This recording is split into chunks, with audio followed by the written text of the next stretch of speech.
I'm Kwangshi. For today's video, we celebrate the 60th birthday of my brother.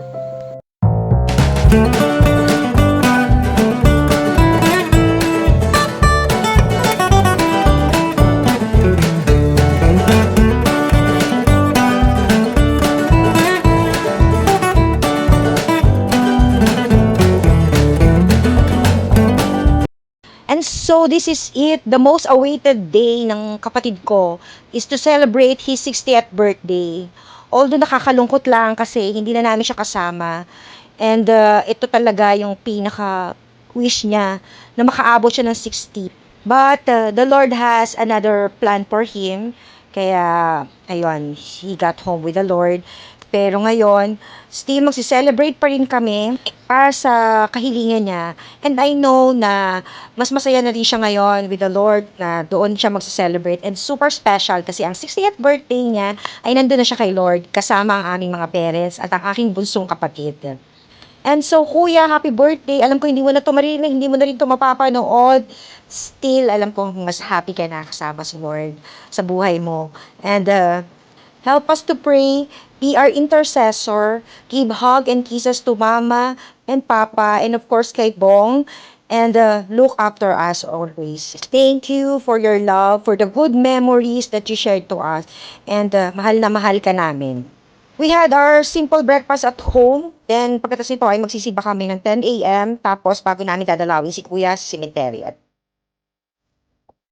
At dito na kami nagsimba sa Diocesan Shrine and Parish of St. Pio para malapit na lang pagpunta kay Kuya.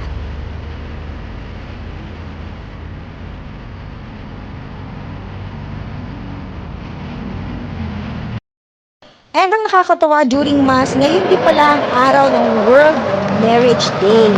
And magre-renew kami ng vow again. At sa hindi nyo alam, last month kami nag-celebrate ng aming 25 years wedding anniversary. So, 2 beses kami nagkapag-renew ng vow this year dahil nga ngayon ay World Marriage Day. And sobrang memorable sa akin na araw to dahil hindi lang pala birthday ng kuya ko ang sineselebrate ngayong araw, kundi pati lahat ng mga mag-aasawahan. And after Mass, ayan, nag-photo op muna kami at pati sa labas. Ito yung labas niya. Ito ang napakagandang simbahan ng Diocesan Shrine and Parish of St. Pio. And bago kami pumunta kay Kuya, ayan, nag-photo op muna kami. And syempre, yan ang hindi mawawala at hindi nakakalimutan.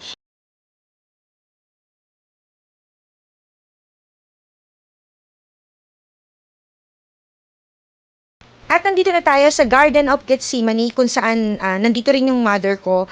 At syempre si Kuya, ayan magkasama na silang dalawa ng mama ko. And ganito pala yung pakiramdam na hindi mo maintindihan. Masaya kasi kasama yan na si Lord tsaka yung mga parents namin. Pero malungkot kasi wala na siya dito. Kasi physically, wala na siya. Hindi niya na maririnig yung kanta namin, hindi niya na maririnig yung mga wishes namin, hindi na rin siya makakakain ng mga pagkain na inihanda namin para sa kanya. At higit sa lahat, hindi na rin niya ma-experience yung kanyang ultimate wish na makapag-pension. Siyempre, lahat naman tayo, passerby lang dito sa mundo. And may kanya-kanyang oras na binigay ang Lord para sa atin lahat dito sa mundo. Kaya nga habang nabubuhay, value all the people around you. Tell them kung gaano sila kahalaga sa'yo, kung gaano nyo sila kamahal habang kasama nyo pa sila. Dahil hindi nyo alam hanggang kailan tayong lahat dito sa mundong ibabaw.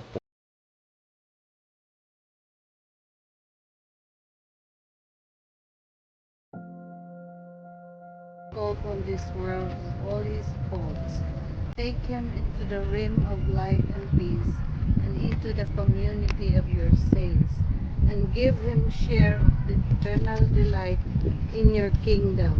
God, you are the creator and savior of all the faithful. Forgive the sins of all your servants. Let Tua receive forgiveness through our prayer. Lord, you always love. We ask for this to Christ our Lord. Eternal rest that we to our Lord. And that the perpetual life shall be granted. Day and night. Happy birthday, Lord. Yeah. Yes, Lord, we gather today, Lord God, to celebrate 60th birthday of Kuya Willie, who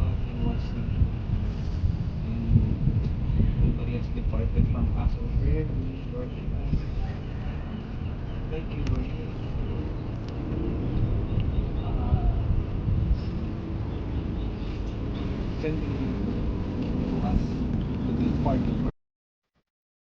This is my first confession. Siya tapos pinig ka sa penance, yan ka ng penance. Memorize. Act of confession, I can memorize it, but you can say it in your own words. Yes. Makinig ka lang ang tawag. So, nagpa-first communion din siya. Okay, tuwa-tuwa ako, Lord, at least, Lord, that's my gift for you. Bringing back to the Lord. Diba? Actually, for all, si Ate Chan, Tita Chan is, catechist. Ano natin po? Diba?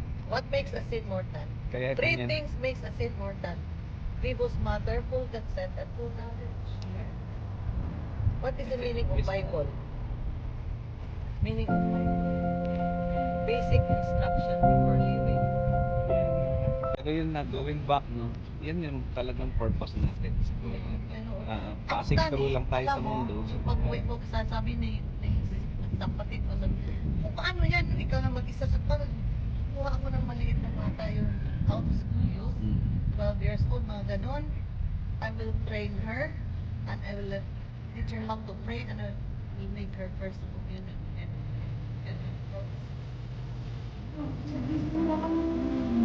aralin niyo siya sa araw. Mas madami lang sa kamay bata. Sa gabi po, aralin niyo siya kasi malapit lang sa public school.